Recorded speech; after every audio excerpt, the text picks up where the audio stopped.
नमस्कार मंडळी, आम्ही अगदी कोळी यूट्यूब चॅनल तुमचं सर्वांचं स्वागत आहे। आज आपण करणार आहोत कोलंबी फ्राईड राईस। त्यासाठी इथे मी कोलंबी घेतलेली आहे। तुम्ही पाहू शकता कोलंबी अशा पद्धतीने साफ करून घेतलेली आहे।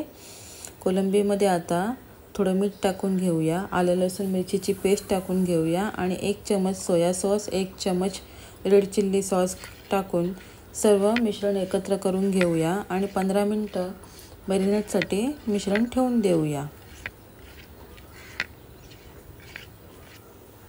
चुलीवर एक कढई ठेवली आहे, त्यामध्ये तेल टाकून घेऊया। तेल गरम झाल्यानंतर त्यामध्ये मॅरिनेट केलेली कोलंबी आहे ती टाकून कोलंबी फ्राय करून घेऊया।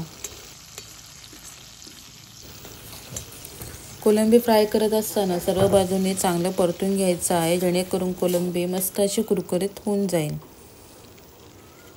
पाहू शकता कोलंबीला कलर सुद्धा खूप छान आलेला आहे। अशा पद्धतीने सर्व कोलंबी फ्राय करून घेऊया।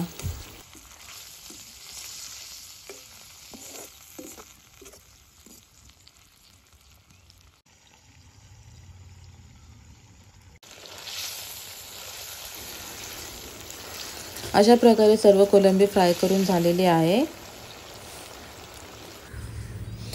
कढईमध्ये तेल टाकून घेऊया। तेल गरम झाल्यानंतर इथे मी 4 अंडी घेतलेले आहेत फेटून, ती अंडी आता तेलामध्ये सोडून देऊया।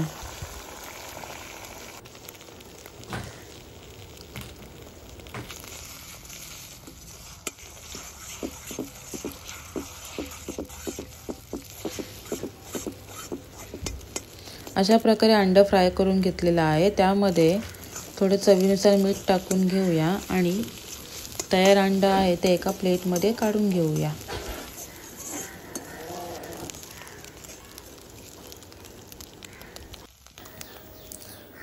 फ्राय केलेलं अंडं काढून घेतल्यानंतर कढईमध्ये थोडं तेल टाकलेलं आहे, त्यामध्ये एक उभा चिरलेला कांदा आणि 1 चमचा आलं लसूण मिरचीची पेस्ट आहे ती टाकून घेतलेली आहे।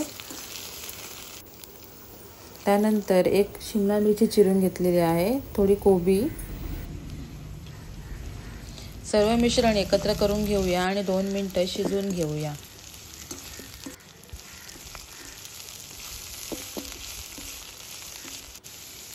त्यानंतर त्यामध्ये थोडं चवीनुसार मीठ, 2 चमचे सोया सॉस, 2 चमचे रेड चिल्ली सॉस, 1 चमचा व्हिनेगर टाकून सर्व मिश्रण एकत्र करून घेऊया।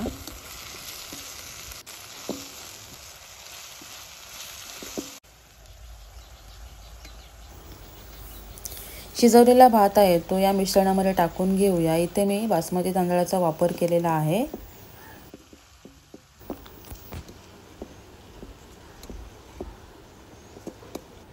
शिजवलेला भात टाकून झाल्यानंतर त्यामध्ये फ्राय केलेली कोलंबी आणि फ्राय केलेला अंडा आहे ते सुद्धा यामध्ये टाकून घेऊया। थोडी कांद्याची पात आहे ती टाकूया आणि सर्व मिश्रण एकत्र करून घेऊया।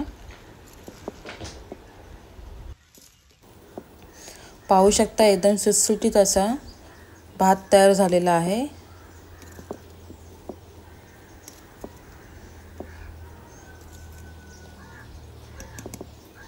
त्यामध्ये थोडी कोथिंबीर टाकून घेऊया आणि सर्व मिश्रण एकत्र करून घेऊया।